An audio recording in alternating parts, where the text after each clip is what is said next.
Assalamualaikum warahmatullahi wabarakatuh. Berjumpa lagi dengan kami tentunya di YouTube channel Pesantren Digital Aswa di acara spesial Ramadan Ngabuburit ala Santri bersama saya Brian Kusumajati dan narasumber kita Bapak Kiai Haji Ahmad Izzuddin LC-MSI. Assalamualaikum Gus. Waalaikumsalam warahmatullahi Ya, apa kabarnya hari ini Gus? Alhamdulillah baik ya. Ya, alhamdulillah kita semua semoga diberi kesehatan dan selalu memiliki semangat tentunya meskipun di akhir bulan Ramadan ini. Nah, sebelumnya saya akan mengingatkan jika nanti di akhir segmen akan ada kuis yang bisa santri digital jawab di kolom komentar. Jadi ikuti video ini sampai akhir nanti. Nah, kita masuk ke dalam pembahasan di hari ini. Kita tinggal menghitung hari lagi menuju bulan Syawal, Gus. Ini berkaitan dengan hal itu, tentunya ada lagi-lagi budaya masyarakat Indonesia yang memang kita rasakan. Salah satunya adalah halal bihalal. Nah, berkaitan dengan halal bihalal ini apakah ada dasarnya nih Gus? Iya. Bismillahirrahmanirrahim. Beberapa hari lagi kita akan menyambut hari kemenangan bahasa kita, hari di mana kita memang sudah menyelesaikan tugas selama 1 bulan Ramadan menjalankan ibadah puasa. Dan seperti tadi disampaikan, memang orang Indonesia itu kreatif. Orang Indonesia itu pintar membumikan syariat agama sehingga bisa menyatu dengan budaya dan tradisi masyarakat kita. Salah satunya tadi disampaikan halal bihalal. Memang halal bihalal ini satu tradisi yang ada di Indonesia saja. Kalau beberapa mengatakan ya tetangga sebelah Malaysia katanya juga ada. Tapi saya yakin ini berawal dari tradisi yang ada di Indonesia. Seperti kita ketahui dalam beberapa literatur bahwa pencetus halal bihalal adalah Kiai Haji Wahab Hasbullah, salah satu pendiri Jamiah Nahdlatul Ulama, yang saat itu menurut cerita adalah karena bagaimana kepingin ada silaturahim. Jadi inti dari halal bihalal itu adalah silaturahim. Nah, kalau kita bicara silaturahim, maka ini sudah menjadi sesuatu yang kita pahami bersama. Tidak hanya dalam Al-Quran, dalam hadis, banyak sekali kita temukan dorongan kita untuk selalu bersilaturahim. Jadi halal bihalal itu bagaimana kita bisa datang untuk bersilaturahim, ini yang menjadi tujuan inti. Maka dalam banyak kitab disampaikan bahwa siapa yang mau bersilaturahim akan dimudahkan rezekinya, akan diberikan panjang umurnya. Dan di literatur kita juga disampaikan siapakah orang yang harus kamu silaturahim. Silaturahim itu maknanya kan menyambung hubungan saudara. Ar-Rahim kalau di kamus itu bermakna adalah saudara. Kalau dalam kitab adib yang disampaikan Ar-Rahim itu adalah orang yang memang satu saudara. Ada juga yang mengatakan ulama bahwa Ar-Rahim itu tidak hanya yang saudara, tapi juga saudara-saudara yang tidak saudara itu termasuk Ar-Rahim. Qorib. Namanya saudara itu kan ibu, kakek, nenek kita itu saudara, tapi kalau ketika nanti sudah agak jauh kan bukan saudara yang tunggal mahram gitu. Itu yang harus kita selalu jalin hubungan silaturahim atau persaudaraan kita. Jangan sampai dengan keluarga sendiri, orang-orang dekat kita, kok kita itu tidak mau tanya, tidak mau bersalaman dan sebagainya, ini sangat disayangkan. Maka budaya silaturahim itu dibingkis dengan halal bihalal, yang artinya kalau menurut Arab juga nggak ketemu ini. Kita aja bisa memaknai halal itu, maknanya ya kalau biasanya anak muda ngomong kosong-kosong lah, halal-halalan gitu. Nggak ada istilah di Arab, nggak ada halal bihalal. Tapi intinya ketika kita mau bersilaturahim, kita bertemu di Lebaran, ini akan bisa menghapus dosa-dosa kita. Ya, jadi santri digital intinya seperti itu mengenai halal bihalal. Memang tidak ada aturan khusus mengenai halal bihalal, tapi karena memang itu hal yang baik untuk dilakukan ya Gus ya. Apalagi silaturahim itu memang sangat baik di agama Islam tentunya. Nah, berkaitan dengan hal tersebut ada pertanyaan lagi nih Gus. Apakah minta maaf itu juga harus bersalaman? Nah, ini bagaimana Gus? Iya.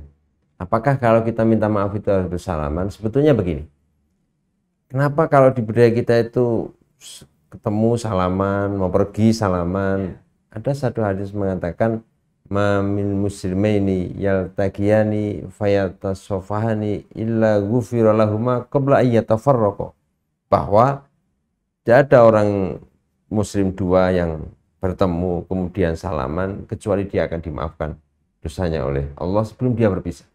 Kalau ada orang muslim ketemu kok salaman, dosanya langsung rontok semua. Ketemu salaman aja sudah rontok semua dosanya itu. Ini ada belum ngomong-ngomongan apa-apa ini.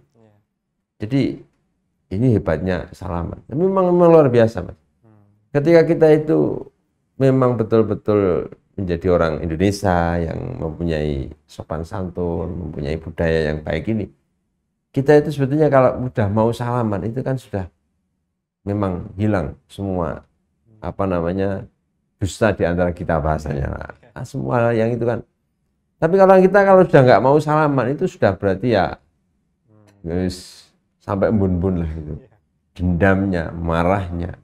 Tapi sebenarnya dengan salaman itu sesuai hadis ini, orang itu sudah dia mau bertemu bersalaman bertatap muka ini sudah akan menjadi baik. Ini awal dari kebaikan. Maka dosa langsung dihapus. Gitu. Jadi kalaupun ada yang bertanya apakah harus bersalaman, sebetulnya dengan salaman itu sendiri sudah bisa menghapus dosa-dosa kita.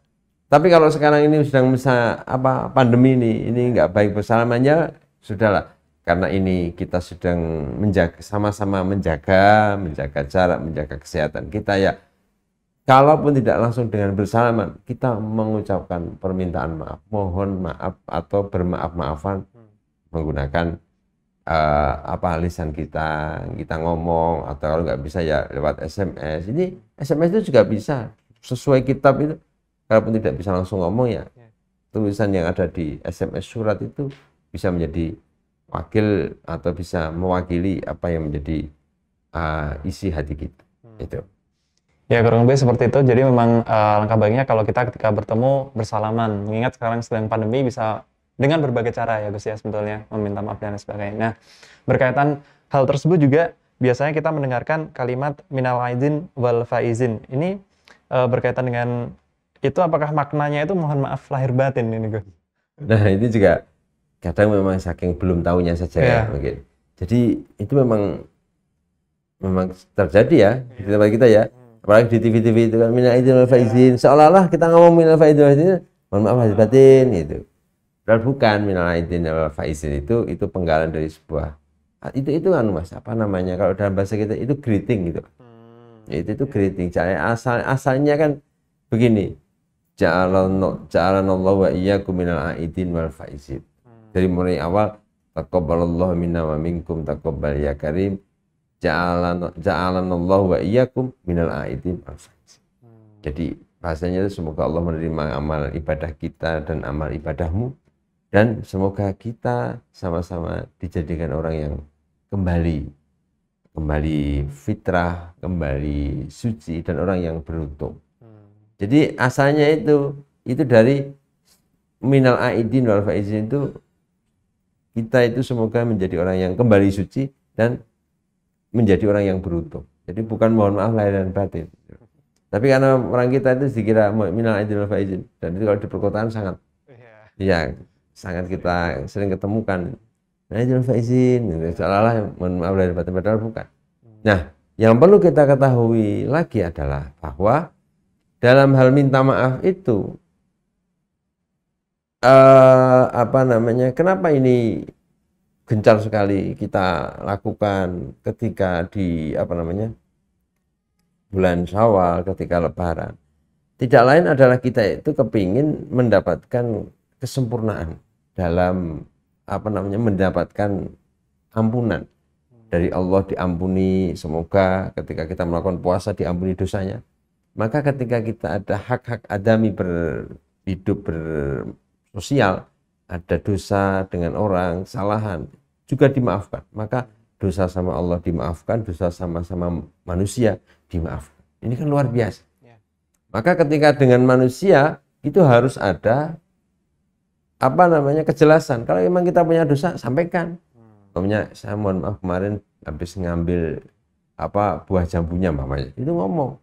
Saya kemarin mohon maaf ngomongin jeleknya kamu mamanya.